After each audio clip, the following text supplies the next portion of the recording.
여러분, 바쁘게 돌아가는 하루 속에서 혹시 이런 생각해 본 적 있으신가요? 나만의 시간이 정말 필요하다고 말이죠. 하지만 현실은 그렇지 않죠. 직장, 가정, 그리고 끊임없는 스마트폰 알림까지 우리를 쉴 틈 없이 몰아붙입니다. 그런데 여기서 성공한 사람들의 비밀이 있습니다. 그들은 왜 혼자만의 시간을 가지는 걸까? 그리고 그 시간이 어떻게 그들의 삶을 완전히 바꾸었을까요? 지금부터 그 답을 함께 찾아보겠습니다. 인생을 살다 보면 누구나 자신만의 시간이 필요하다는 것을 깨닫게 돼. 그러나 현실은 우리를 그렇게 내버려 두지 않지. 직장에서는 동료들이 끊임없이 말을 걸고 일을 부탁하고 회의가 이어지면서 하루가 정신없이 지나가. 집에 돌아와도 여전히 마음의 여유를 찾기 어려워. 집안일에 가족 모임에 시간을 빼앗기고 또 하루가 끝나가는 거지. 요즘에는 유튜브나 TV, 방송 같은 대중매체들이 우리의 집중력을 흐트리고 끊임없는 자극으로 신경을 피로하게 만들기도 해. 어릴 때는 혼자 있는 시간이 두렵고 불안했지만 나이가 들면서 그 고독이 점점 더 편안해지기 시작해. 20대와 30대에는 경력을 쌓고 경험을 넓히기 위해 바쁘게 사람들을 만나지. 그때는 외부에서 얻는 것들이 많기 때문에 자연스럽게 외부에 무게 중심이 쏠리게 돼. 하지만 40대에 접어들면 상황이 달라져. 이제는 어느 정도 사회적인 자리를 잡고 조금씩 내면으로 향할 시간이 필요하게 돼. 이 시기에는 자신이 정말 소중하게 생각하는 것에 대한 선택과 집중이 중요해. 이제는 외부가 아닌 나 자신을 더 깊이 알아가야 할 때야. 내면을 성찰하는 시간이야말로 진정한 의미에서 중요한 순간이야. 무게 중심이 외부에 있는 사람들은 여전히 출세, 승진, 명예, 부를 쫓으며 바쁘게 살겠지만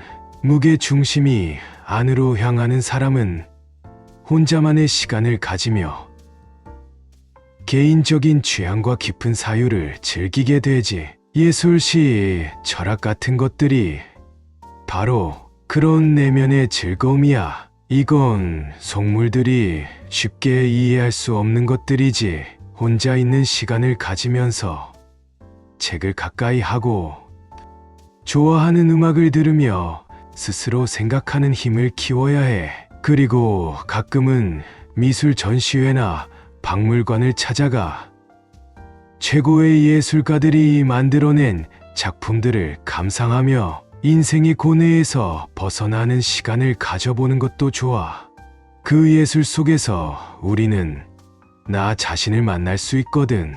혼자 산을 오르는 일도 마찬가지야. 자연 속에서 고독을 느끼며 진정한 나 자신과 마주하는 훈련이 필요해. 고독은 때론 우리의 가장 소중한 것이 되기도 하지.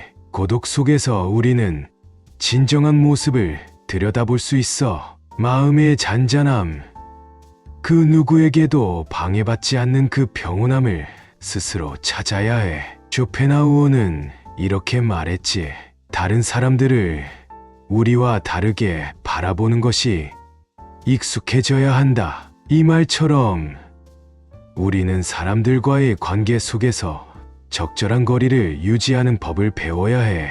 그 적당한 간격이 바로 정중함과 예의로 이루어진 것이지. 결국 인생에서 가장 중요한 것은 나 자신과의 시간, 그리고 그 안에서 내면의 평온을 찾는 법이야. 외부의 소음에서 벗어나 나만의 고요함 속에서 진정한 행복을 발견할 수 있어야 해. 쇼펜하우어는 혼자였어. 단 한 명의 친구도 가족도 없었지. 조국도 그에게는 아무 의미가 없었고 오직 그의 곁에 남은 존재는 애완견 아트만 뿐이었어. 쇼펜하우어가 가장 좋아했던 일은 그 아트만과 함께 산책하는 일이었지.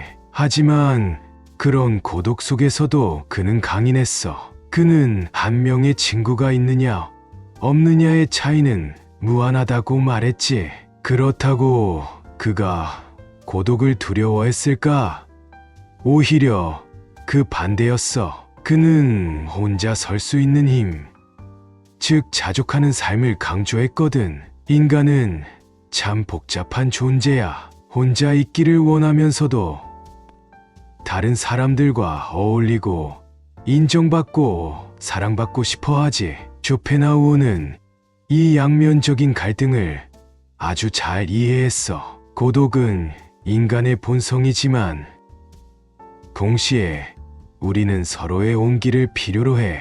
인간은 나약한 존재야. 우리는 자꾸 타인에게 의존하고 그들로부터 인정받기를 원해. 하지만 또 한편으로는 혼자서도 충분히 자족할 줄 알아야 한다고 쇼펜하우어는 말했지. 인간이 타인의 존재 없이 스스로의 삶을 채울 수 있을 때 비로소 진정한 자유를 얻을 수 있다고. 쇼펜하우어는 이 인간관계의 딜레마를 고슴도치의 우화로 설명했어. 추운 겨울, 고슴도치들은 얼어 죽지 않으려고 서로 가까이 다가가지만 그들의 가시가 서로를 찌르지. 너무 가까이 있으면 상처를 입고 멀어지면 다시 추위를 견디지 못해. 결국 그들은 적당한 거리를 찾아 서로에게 상처를 주지 않으면서도 따뜻함을 나눌 수 있는 균형을 맞추게 돼. 인간관계에도 마찬가지야. 우리는 서로에게 다가가고 싶어 하지만 너무 가까이 다가가면 서로의 가시에 상처를 입게 되지. 그래서 우리는 적당한 거리를 두고 서로를 존중하는 법을 배워야 해.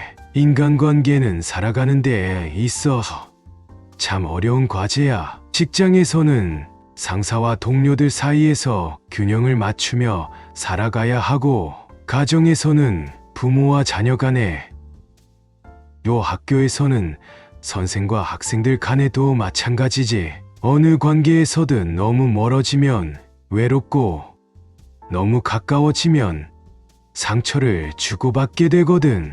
그래서 쇼펜하우어가 말한 적당한 거리는 인간관계를 유지하는데 아주 중요한 원칙이야. 사람은 혼자 있을 때 자족할 줄 알아야 하지만 동시에 고립되지 않기 위해 다른 사람들과 적절한 거리를 유지하는 법도 배워야 해. 그 거리는 바로 정중함과 예의라는 이름으로 나타나. 가까이 있지만 서로를 찌르지 않을 만큼의 거리. 그게 인간관계에서 우리가 찾아야 할 지혜야. 인간은 너무 가까이 다가가면 상처를 주고받고 너무 멀어지면 주위에 떨게 되니까. 그래서 인생을 살다 보면 고슴도치처럼 우리는 다른 사람들과의 관계에서 적당한 거리를 찾아야 해. 서로 따뜻함을 나누면서도 상처를 입지 않을 만큼의 거리. 그 균형을 찾는 것이야말로 지혜로운 삶의 방식이지. 인간관계라는 것은 참 묘한 것이야. 가까이 다가가고 싶으면서도 가까워질수록 서로에게 상처를 줄 가능성이 커지지. 쇼펜하우어가 말한 고슴도치 딜레마는 이 문제를 아주 잘 설명해. 고슴도치들이 추운 날씨에 서로의 체온을 나누기 위해 가까이 다가가지만 그들의 가시 때문에 서로 상처를 입는 것처럼 인간도 가까워질수록 본성적인 갈등과 충돌을 겪게 돼. 결국 우리가 배워야 할 것은 타인과 적절한 간격을 유지하면서도 서로를 이해하고 존중하는 방법이야. 특히 가족과의 관계에서도 이 원리가 적용되지. 자식을 키우다 보면 어느 순간부터 아이들이 부모의 간섭과 잔소리를 싫어하는 시기가 와. 청소년이 되면 부모와의 정신적 분리가 시작되지. 부모는 자식이 잘 되길 바라는 마음에서 간섭하지만 그 마음이 때로는 상처가 돼버리곤 해. 자식도 마찬가지로 부모의 기대를 부담스러워하며 갈등을 겪지. 이 모든 것이 너무 가까워서 생기는 문제야. 서로 적당한 거리를 유지하는 것이 필요해. 사랑하는 사람들 사이에서도 비슷한 일이 벌어져. 부부 간에도 연인 간에도 크고 작은 갈등은 필연적으로 발생하지. 우리는 서로 사랑하기 때문에 상대방에게 기대를 하게 되고 그 기대가 충족되지 않을 때 상처를 주고받게 돼. 부모가 자식에게 자신의 꿈을 대신 성취하길 바라는 것처럼 우리는 자꾸 상대에게 나의 욕망을 투영하게 되지. 그런데 그게 바로 문제야. 내가 상대방에게 기대하는 모습을 강제하는 순간 그건 일종의 폭력이 될 수 있어. 사랑하는 마음에서 비롯된 기대라 해도 그 기대가 상대방을 올가매는 촉새가 될 수 있다는 거야. 그래서 동양의 고사성어 굴각은 불가원이라는 말이 참 중요해. 너무 가깝지도 너무 멀지도 않게 상대방과의 적당한 거리를 유지하는 것이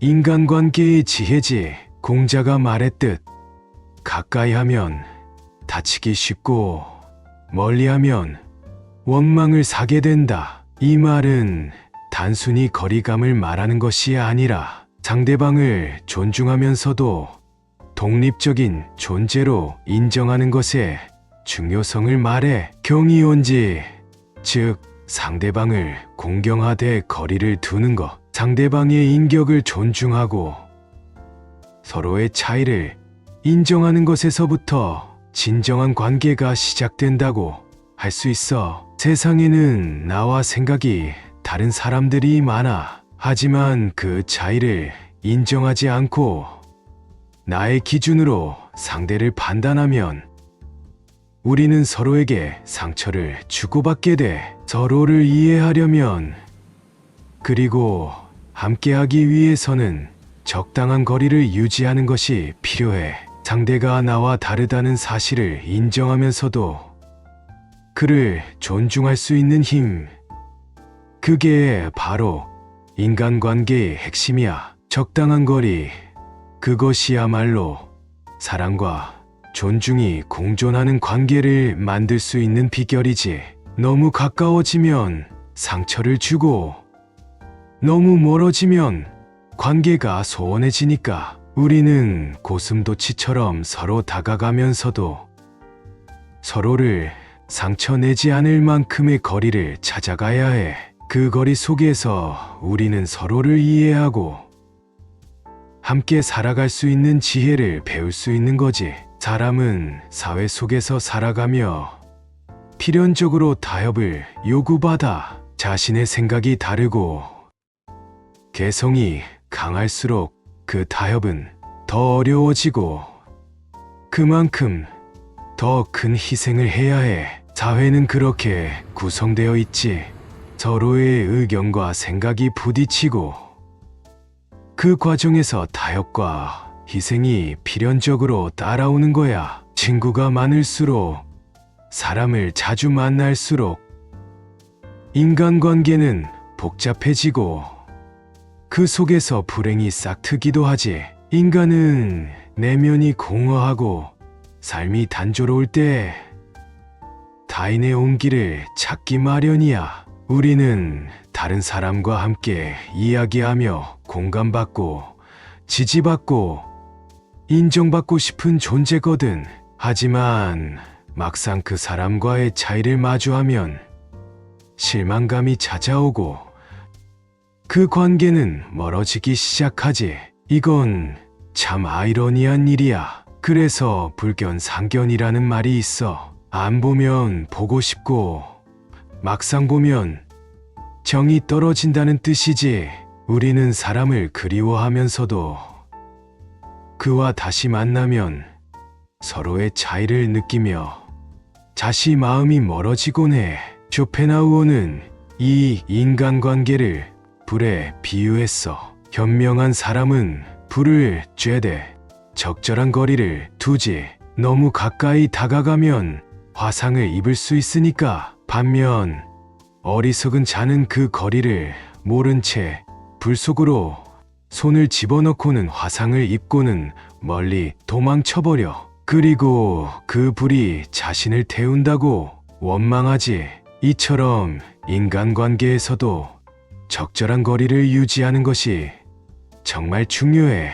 우리는 때때로 내면의 공허함 때문에 다른 사람의 온기를 찾게 돼. 그 공허함을 채우기 위해 사람들과 어울리고 인정받고 싶어 하지. 그런데 그 욕망이 너무 강해지면 결국에는 자신을 방탕한 생활로 이끌 수 있어. 사람들과 어울리며 처음에는 관능적 즐거움을 느끼지만 그 끝은 허무한 방탕으로 이어지지. 결국 사교의 욕망은 자신이 불행하다는 증거일 수도 있어. 유유상종이라는 말도 있지.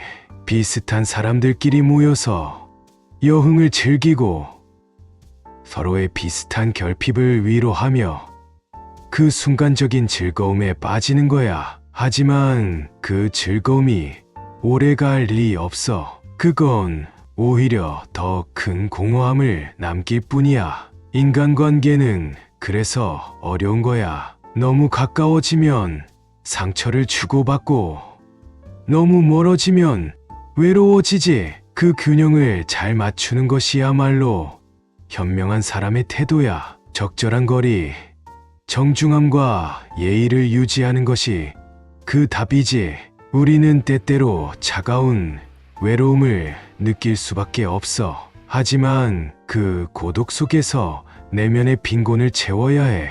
다른 사람에게서만 따뜻함을 찾으려는 순간 그 따뜻함은 결국 상처로 돌아오게 되거든. 타인의 온기만을 추구하기보다는 내면의 빈곤을 채우는 것이야말로 진정한 행복으로 가는 길이야. 그것이야말로 우리에게 상처를 주지 않고 상처받지 않는 삶의 방식이지. 타인을 통해 얻는 가치는 결코 행복의 본질이 아니야. 쇼펜하우어가 말했지. 우리의 모든 불행은 혼자 있을 수 없기 때문에 생긴다. 이 말 속에는 인간의 본질적인 갈등이 담겨 있어. 우리는 고독을 두려워하면서도 혼자 있을 때에야 비로소 진정한 평온을 찾을 수 있거든. 많은 사람들은 타인을 통해 자신의 내면을 채우려 해. 하지만 내면이 공허하고 정신이 빈곤하면 아무리 많은 사람들과 어울려도 그 결핍을 채울 수 없어. 오히려 많은 인간관계 속에서 우리는 자주 상처를 주고받고 그로 인해 더 큰 고통을 느끼게 되지. 특히 도덕적으로 떨어지고 지적으로 우둔한 사람들과의 접촉은 우리의 삶을 더 복잡하고 해롭게 만들 뿐이야. 불필요한 관계에서 상처를 입을 이유가 없지. 우리는 그저 혼자서도 충분히 따뜻하고 자족할 수 있어야 해. 내면이 풍요로운 사람은 외부에 지나치게 의존하지 않아. 부자라고 해서 내면의 빈곤을 외적인 부로 채우려 해봐야 소용없어. 결국 진정한 행복은 외부가 아니라 내 안에서 찾아야 하는 것이지. 쇼펜하우어는 인간이 행복해지기 위해서는 홀로서기와 타인과 함께하기 사이에서 균형을 잡아야 한다고 말했어. 지나치게 가까운 사랑과 관심은 때로는 상처를 줄 수 있어. 그래서 우리는 사랑하는 사람일수록 조심하고 말을 아껴야 하지. 상대방의 마음에 무언가를 박는 일은 피해야 해. 사람들과 적절한 거리를 유지하는 것이야말로 진정한 지혜야. 쇼펜하우어는 예의는 현명함 속에 속하고 무지는 어리석음에 속한다고 말했지. 고슴도치의 우화에는 조금의 오류가 있긴 해. 실제로 고슴도치는 가까워질 때 가시를 눕힌다고 해. 서로가 상처를 주지 않도록 배려하는 마음을 가진 거지. 그들은 서로 머리를 맞대고 체온을 나누며 추위를 이겨낸다고 해. 우리가 배워야 할 덕목은 바로 이거야. 너무 진한 사랑과 관심도 때로는 상처가 될 수 있지. 약간의 무관심과 냉정함을 통해 서로의 온기를 보존할 수 있는 적당한 거리를 유지하는 것. 그것이야말로 현명한 방법이야. 우리가 자주 잊는 사실은 내면의 빈곤이 클수록 우리는 더 많은 외부 자극을 찾고 자신과 비슷한 부류의 사람들과 어울리려 한다는 거야. 하지만 산다는 것은 본질적으로 괴로운 것이고 그 괴로움에서 벗어나는 길을 찾는 것이 인생의 과제지. 석가모니는 일찍이 이 문제에 대한 해답을 찾았어. 그는 29세에 가족을 떠나 출가했고 6년간의 고된 수행 끝에 35세에 깨달음을 얻었지. 인생의 고통을 없애는 방법을 찾아낸 거야. 석가모니는 이 세상을 윤회라는 고통의 연속으로 봤어. 우리는 태어나고 죽고 다시 태어나며 고통을 반복하지. 이 세상에서의 삶은 본질적으로 괴로움으로 가득 차 있어. 태어나는 순간부터 우리는 과거의 기억을 잃고 새로운 생을 시작하면서 다시금 고통을 겪게 되지. 결국 행복은 타인에게서 오는 것이 아니라 내면에서 찾아야 하는 거야. 외부의 자극에 의존하지 않고 내 안의 평온을 찾는 것. 그것이야말로 진정한 행복을 위한 길이지. 인생이라는 것은 본래 고통으로 가득 차 있지. 석가모니가 말한 사고팔고스 구하코는 우리가 살아가면서 반드시 겪게 되는 8가지의 고통을 의미해. 태어나고 늙고 병들고 결국 죽음을 맞이하는 4가지 기본적인 고통이 있어. 그리고 여기에 4가지 고통이 더해지지. 이 고통들은 우리가 일상 속에서 겪는 아주 익숙한 것들이야. 먼저 5번째, 에별리고아의 비엘리코는 사랑하는 사람과 언젠가는 반드시 이별해야 하는 고통을 말해. 우리가 가장 사랑하는 사람도 결국은 떠나거나 죽음을 맞이하게 되지. 인간관계라는 것이 본질적으로 이별을 전제로 하기에 우리는 그 슬픔을 피할 수 없어. 6번째, 원증의 고유엔 정호이코는 싫어하는 사람과 함께 살아야 하는 고통을 뜻해.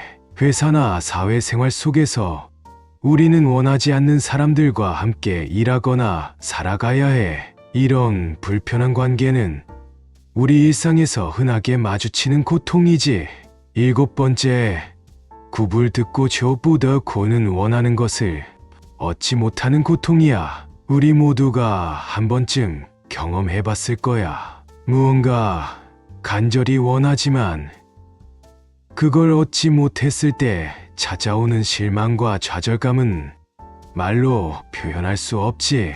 우리가 열심히 노력해도 세상은 우리의 욕구를 다 충족시켜주지 않아. 이 또한 인생의 고통이야. 마지막으로 오음성고 우인성고는 몸과 마음이 왕성할 때 우리의 욕구와 감정이 끊임없이 일어나는 데서 비롯되는 고통을 말해. 사람은 본능적으로 더 많은 것을 원하고 더 큰 만족을 추구하지. 하지만 그 갈망이 클수록 고통도 커져. 이 역시 우리 삶에서 피할 수 없는 고통 중 하나야. 이 사고팔고의 가르침은 사실 현대 사회에서도 여전히 적용되고 있어. 오늘날 우리는 회사에서 원치 않는 사람들과 어울려야 하고 원하는 것을 얻지 못해 실망하기도 하지. 이 고통들은 과거 석가모니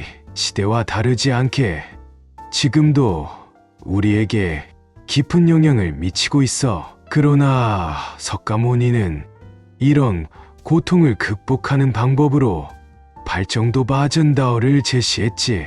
발정도란 올바른 견해, 올바른 생각, 올바른 말, 올바른 행위 등을 통해 고통을 줄이고 평화를 찾는 길이야. 그는 이 세상이 고통으로 가득 차 있음을 자각하고 그 고통에서 벗어나기 위해 마음을 바르게 유지하라고 가르쳤어. 살생하지 않고 거짓말을 하지 않으며 타인을 비방하지 않는 삶이 바로 발정도의 실천이야. 하지만 이 발정도라는 길을 따르기 위해서는 때로는 속세를 떠나야 하는 고난도 있어. 석가모니는 출가하여 세속의 유혹에서 벗어나기를 권했지.